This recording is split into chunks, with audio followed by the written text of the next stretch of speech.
একটা শার্ট বিছানার উপর ছুঁড়ে ফেলে দিয়ে অপু উত্তেজিত হয়ে বলল, যে স্ত্রী একটা শার্ট ঠিকভাবে পরিষ্কার করে ধুয়ে দিতে পারে না সেই স্ত্রীর সাথে আমি সংসার করি। যে স্ত্রী স্বামীকে ঠিক মতো তার চাহিদা পূরণ করতে পারে না সেই স্ত্রীর সাথে আমি সংসার করি। আমি তো অনেক বড় গর্ধ, গাধা। সীমা বলল, তুমি সব কি বলছো? এই শার্টটা তো অনেক পরিষ্কার হয়েছে। তোর চোখ দিয়ে তুই দেখতে পাচ্ছিস পরিষ্কার হয়েছে, আমার চোখ দিয়ে আমি দেখতে পাচ্ছি পরিষ্কার হয়নি। এখন কি করা যায় বলতো? ঠিক আছে, আমি আবার পরিষ্কার করে দিব। বুঝলাম শার্টটা তুই আবার পরিষ্কার করবি, কিন্তু আমার দেহের চাহিদা, আমার মনের চাহিদা তুই কিভাবে পূরণ করবি? দেখো, আমি বর্তমানে একটু অসুস্থ, তাই হয়তো দুদিন তোমাকে আমার কাছে আসতে দেইনি, কিন্তু প্রতিদিনই তো তোমার সব চাহিদা পূরণ করার চেষ্টা করি। আমি তো কখনো না করি না। তুই তো খারার উপর মিথ্যা কথা বলছিস। না না, আমি এটা মানতে পারবো না, এটা তো অন্যায়। আমি তোর ভাইকে খবর দিচ্ছি, তারপর তোর ভাইয়ের সামনে তোর সমস্যাগুলো সব তুলে ধরবো। কথাটি শোনা মাত্র সীমা চমকে উঠে বলল, না না, তুমি এমনটা করো না, আমি তোমার পায়ে পড়ি। আমার ভাইয়ের কাছে কিচ্ছু বলো না, ভাইয়া খুব কষ্ট পাবে। আচ্ছা তাহলে এক কাজ কর, একটা সপ্তাহ তোর ভাইয়ের বাড়িতে বেড়াতে যা। আমি এই একটা সপ্তাহ তোর যন্ত্রণা থেকে মুক্তি চাই। আমি তোমাকে কি যন্ত্রণা দিই? তুমি এভাবে কেন কথা বলছো? আমি তোকে যেতে বলেছি, তোকে উল্টো প্রশ্ন করতে বলিনি। তুই চুপচাপ একটু পরই তোর ভাইয়ের বাড়িতে চলে যাবি, আমি যেন বাসায় এসে তোকে না দেখি। বলেই অপু রুম থেকে বের হয়ে গেল। প্রবাস থেকে এবার আসার পর অপুর এমন ব্যবহার সীমার নিত্যদিন সহ্য করতে হয়, তাই অবাক হওয়া ছাড়া আর কিছুই করার ছিল না। প্রিয়া দরজা খুলতেই বাসার ভেতরে প্রবেশ করলো সীমা। সীমাকে দেখে প্রিয়া খুশি মনে বলল, কি ব্যাপার, হঠাৎ কিছু না বলে তুমি চলে আসলে? তা তোমার জামাই কই? সীমা শত কষ্ট বুকে জমা রেখে হাসি মুখে বলল, ভাবি, ও জরুরি একটা কাজে ব্যস্ত হয়ে পড়েছে, তাই আমি একাই এসেছি। কি এমন জরুরি কাজ? বিদেশ থেকে এতদিন পর এসেও শ্বশুর বাড়িতে একবার বেড়াতে আসতে পারলো না? আসবে আসবে বলেছে, 2-1 দিনের মধ্যেই চলে আসবে। ভাইয়া কোথায়? তোমার ভাইয়া তো একটু বাজারে গেছে, একটু পরেই চলে আসবে। চলো তুমি বাসার ভেতরে চলো। ননদ ভাবি দুজন হাসি মনে বাসার ভেতরে প্রবেশ করলো। অপু ও বোরখা পরা একটা মেয়ে একটা হোটেল কক্ষের ভেতর প্রবেশ করলো। অপু তো সেই লেভেলের খুশি। বিছানার কাছে এসে অপু বলল, নীলু বিছানার উপর বসো। নীলু বিছানার উপর বসলো। অপু পাশে বসে কামনার চোখে নীলুর দিকে তাকিয়ে বলল, এবার তুমি বোরখাটা খোলো, আমি তোমার চাঁদ বদন মুখটা একটু দেখি। আমার কেন জানি লজ্জা করছে, আজ আমি বোরখা খুলবো না। অপু অবাক হয়ে বলল, তোমার লজ্জা লাগবে কেন? আমি তো তোমার ভালোবাসার মানুষ, জানি না কেন লজ্জা লাগছে। খোলো না, এমন করো না। রাতের পর রাত, দিনের পর দিন বিদেশ থেকে তোমার সাথে আমি কথা বলেছি, আমার এই মনটা তোমাকে দিয়েছি। একদম মিথ্যা কথা। যদি মনটা দিতে তাহলে আমাকে এতদিনে বিয়ে করতে।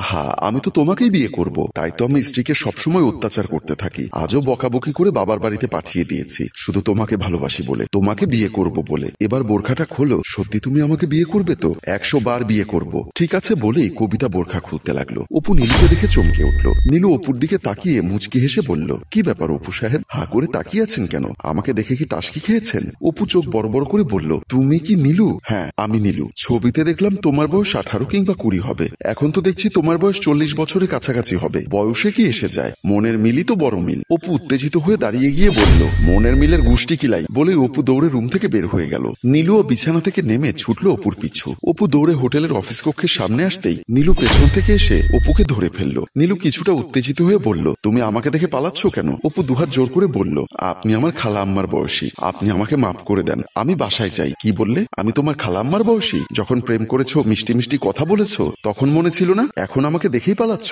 অপু কাঁদো কাঁদো গলায় বলল, আমার ভুল হয়েছে, প্রয়োজনে আপনার জুতো দিয়ে আমার গালে দুটো মারুন, তবুও আমাকে ছেড়ে দিন। আমি বুঝতে পারিনি এতদিন আমি আপনার সাথে প্রেম করেছি। না না, এখন এটা বললে তো হবে না। অনেক স্বপ্ন আশা নিয়ে আমি তোমার কাছে এসেছি, আজই আমি তোমাকে বিয়ে করব। আমি মরে গেলেও সম্ভব না, আমি আপনাকে বিয়ে করতে পারবো না। কি বললি তুই? আমাকে বিয়ে করতে পারবি না? বলেই একটার পর একটা চটঠাক্কর মারতে লাগলো অপুর শরীরে। একাধারে মারামারি চলছে, দুজনের মধ্যে তর্কাতর্কি চলছে। এমন সময় হোটেল মালিক সাইফুল এসে দুজনের মাঝখানে দাঁড়িয়ে ব্যাপারটা সমাধান করার চেষ্টা করতে লাগলো। দুজনের কথা শুনে বুঝতে পারলো দুজনেরই দোষ আছে, তাই দুজনকে নিয়ে অফিস কক্ষে ঢুকে গেল। সীমার ভাই বাবু বাসার সামনে আসতেই তার পকেটে থাকা মোবাইলের রিংটোন বেজে উঠলো। পকেট থেকে মোবাইলটা বের করে কল রিসিভ করতেই অপর প্রান্ত থেকে হোটেল মালিক সাইফুল বলল, আসসালামু আলাইকুম বাবু ভাই, আমি সাইফুল, হোটেল নিশিরাত থেকে বলছি। ও সাইফুল, আমি তোমাকে চিনতে পেরেছি, হঠাৎ আমাকে ফোন করলে ভাই? ভাই জরুরি একটা কাজের জন্যই ফোন করেছি, আপনি কি একটু আমার হোটেলে আসতে পারবেন? এখন আসলে আপনার উপকার হবে। কি এমন লাভের কথা বলছো?